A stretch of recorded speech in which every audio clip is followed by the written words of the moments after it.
بسم اللہ الرحمن الرحیم۔ حضرت مولانا عبدالشکور دین پوری رحمۃ اللہ علیہ فرماتے ہیں کہ ایک جگہ سے میں تقریر کر کے واپس آ رہا تھا، کچھ ساتھی بھی میرے ساتھ تھے۔ ہم نے دیکھا کہ راستے میں ایک آدمی چارپائی پر بیٹھا ہوا ہے، اس کے جسم پر مکھیاں بھن بھنا رہی ہیں، عجیب حالت ہے، چہرہ پیلا اور منہ پر مٹی لگی ہوئی ہے، وہ ہڈیوں کا ڈھانچہ بن چکا ہے۔ مجھے دیکھ کر کہنے لگا، مجھے غور سے دیکھیے اور عبرت حاصل کیجیے۔ میں کون ہوں؟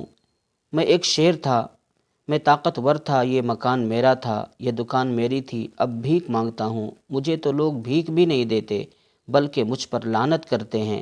یہ کہہ کر اس نے میرا ہاتھ پکڑ لیا اور کافی دیر تک روتا رہا، پھر کہنے لگا، میں وہ ہوں جس نے اپنی ماں کے منہ پر جوتے مارے تھے، استغفر اللہ۔ بات اصل میں یہ تھی کہ میں ایک رات برے لوگوں کے ساتھ گھومتا رہا، گھر دیر سے گیا اور اپنی ماں سے کھانے کے لیے روٹی مانگی۔ میری ماں نے غصے میں کہا، شرم نہیں آتی، ساری رات آوارہ گھومتے ہو، پولیس کے ہاتھوں جیل میں بند ہوتے رہتے ہو، نہ تمہارا باپ ایسا تھا نہ تیری ماں ایسی ہے، تم کن برے لوگوں کے چکر میں پھنس گئے ہو، شرم کرو۔ ان کی باتوں کو سن کر مجھے غصہ آ گیا، میں نے جوتا اتار کر ماں کو مارنا شروع کر دیا۔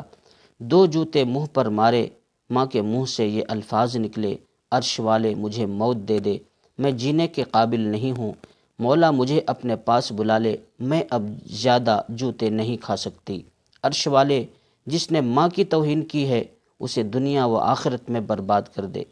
اس وقت تو میں سو گیا، رات کو ایک پاؤں میں درد اٹھا، پاؤں کانپنے لگا، صبح کو پاؤں سوج گیا، ہسپتال گیا اور ڈاکٹروں کو دکھایا تو انہوں نے آپریشن کیا اور پاؤں کاٹ دیے۔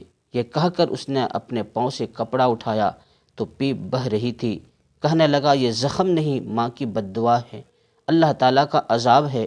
میری اس حرکت پر ماں 1 ہفتے تک بھوکی پیاسی روتی رہی اور اسی غم میں مر گئی۔ ماں کی آہیں عرش پر پہنچی، اللہ تعالیٰ نے سنی، مجھ پر اللہ تعالیٰ کا غصہ نازل ہوا، جائیداد بک گئی، مکان بک گیا، دکان بک گئی، بیوی چھوڑ کر چلی گئی، بیٹے چھوڑ کر چلے گئے، 4 سال سے یہاں پڑا ہوں، زخم سے پیپ بہہ رہی ہے، ایسا معلوم ہوتا ہے جیسے کتے کاٹ رہے ہوں، نیند نہیں آتی، مکھیاں بھن بھنا رہی ہیں۔ گزرنے والے کہتے ہیں، یہ وہ لعنتی ہے جس نے اپنی ماں کو جوتے مارے تھے۔ سب مجھے عبرت کی نگاہ سے دیکھتے ہیں، کچھ لوگ کتے کی طرح میرے سامنے روٹی پھینک جاتے ہیں، میری دنیا برباد ہو گئی، بیٹے مجھ سے نفرت کرتے ہیں، مجھے ابا بھی نہیں کہتے۔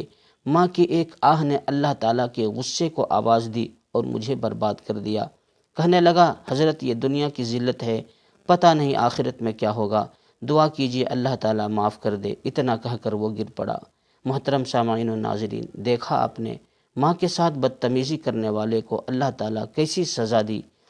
اس لیے ہمیں چاہیے کہ ہم والدین کی اطاعت و فرما برداری کریں، ان کے سامنے کبھی اونچی آواز سے نہ بولیں، انہیں کبھی اف تک نہ کہیں، بلکہ ان کے ساتھ نرمی سے بات کریں، ان کی خدمت کریں، ان کی دعائیں لیں، ان کو ناراض نہ کریں اور نہ ان کو کوئی تکلیف پہنچائے، کیونکہ جو لوگ ماں باپ کو تکلیف دیتے ہیں وہ برباد ہو جاتے ہیں۔